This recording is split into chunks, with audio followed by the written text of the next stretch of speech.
Tsara toko fahafito.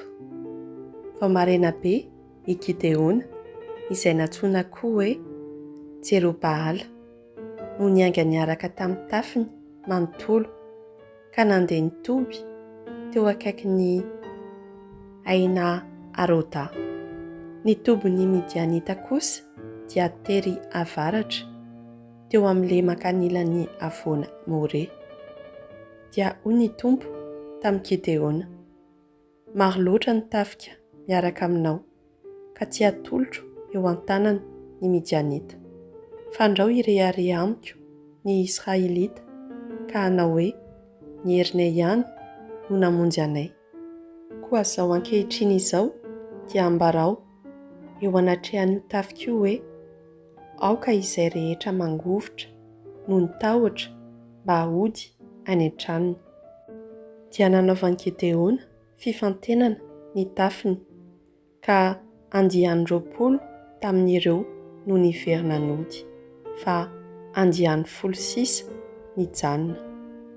Nefa hoy indray ny Tompo tamin'i Gideona: mbola marobe ihany io tafika io, koa ampidino ho eo amoron-drano izy, fa eo no hifantenako ho anao. Holazaiko aminao tsirairay izay tokony handeha hiaraka aminao sy izay tsy tokony handeha. Dia nampidin'i Gideona ankeo amoron-drano ny tafiny, ary hoy ny Tompo taminy: izay rehetra milelaka ny rano amin'ny lelany toy ny fanao ny alika, dia avao amin'ireo rehetra mandohalika hisotro kosa. Dia nisy 300 ny lehilahy nandraoka rano tamin'ny tanany ho amin'ny vavany ka nilelaka azy, fa ny sisa rehetra kosa nandohalika hisotro.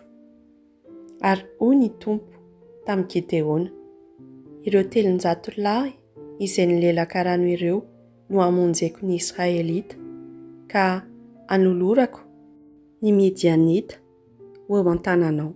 Ary ny amin'ireo sisa kosa dia aoka samy hody any amin'ny fonenany avy izy.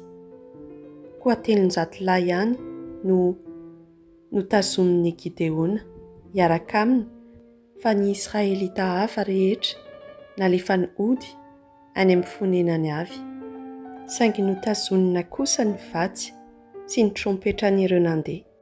Ny tobin'ny Midianita dia tery ambany kokoa tao amin'ny lemaka.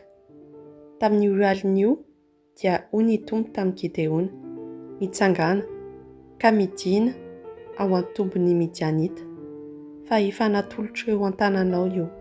Kanefa raha matahotra ny hanafika ny toby ianao, dia ento midina miaraka aminao aloha i Bora mpanomponao. Orena ho any izay ambaran'ny olona, dia hanana herim-po hanafika anao. Dia nidina niaraka tamin'ny Bora mpanompony i Gideona hatreo amin'ny mpiambina lohalaharana eo amin'ny toby.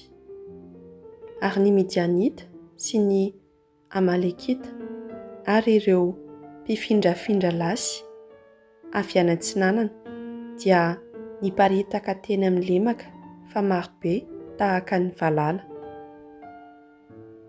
Ny ramevany dia tsy hita isa fa tahaka ny fasika eny amoron-dranomasina. Ary fony tonga teo amin'ny toby i Gideona dia nisy lehilahy iray nitantara ny nofiny tamin'ny namany hoe: nanonofy aho ka hitako fa nisy mofo orza iray nikodidia namaky ny tobintsika Midianita, na voadona tranolay anankiray izany, ka nampiongana azy hivadika ambony ambany. Fa namaly azy ilay namany ka nanao hoe tsy zavatra hafa no asehon'izany fa ny sabatry Gideona, ilay Israelita, zanakalahin'i Joasy. Efa natolotr'Andriamanitra eo an-tanana isika, miaraka amin'ny toby manontolo. Rehefa avy nandre ny fitantarana ny nofy sy ny heviny teo i Gideona, dia niankohoka hisaotra an'Andriamanitra. Ary niverina tany amin'ny tobin'ny Israelita izy ka niantso hoe, mitsangana ianareo fa efa natolotry ny Tompo eo an-tanantsika ny tobin'ny Midianita. Nozarain'i Gideona ho antokony telo ireo 300 lahy, ka samy nomeny trompetra iray sy siny foana iray ary fanilo iray avy isan-dahy ka apetraka ao anaty siny. Dia nanome baiko ireo izy hoe, mijery ahy ianareo, ka izay ataoko no ataovy raha vao tonga eo an-tsisin'ny tobo aho. Raha mitsoka trompetra ny tenako sy ny olona miaraka amiko, dia mba mitsofa trompetra manodidina ny toby koa, ka miantsoantso hoe ho an'ny Tompo sy ho an'i Gideona. Ary noho efa mandiva hisasaka ny alina, dia tonga teo an-tsisin'ny toby i Gideona sy ny antokon'olona niaraka taminy, vao avy nosoloina ny mpiambina tamin'izay. Nitsoka trompetra ry Gideona sady namaky ny siny nentina, dia nanao toy izany koa ireo atokony roa hafa. Samy nihazona ny fanilo tamin'ny tanany havia izy rehetra, ary ny tanany trompetra tamin'ny tanany havanana hitsofany azy. Dia niantsoantso izy hoe, tafio amin'izay ho an'ny Tompo sy ho an'i Gideona. Samy nijoro teo amin'ny toerany manodidina ny toby avy izy rehetra. Fa tao anatin'ny toby kosa dia niazakazaka ny miaramila rehetra sady niantsoantso sy nandositra. Ary raha nitsoka trompetra ireo 300 lahy, dia nampifamonoan'ny Tompo tamin'ny sabatra ny samy Midianita eran'ny toby manontolo.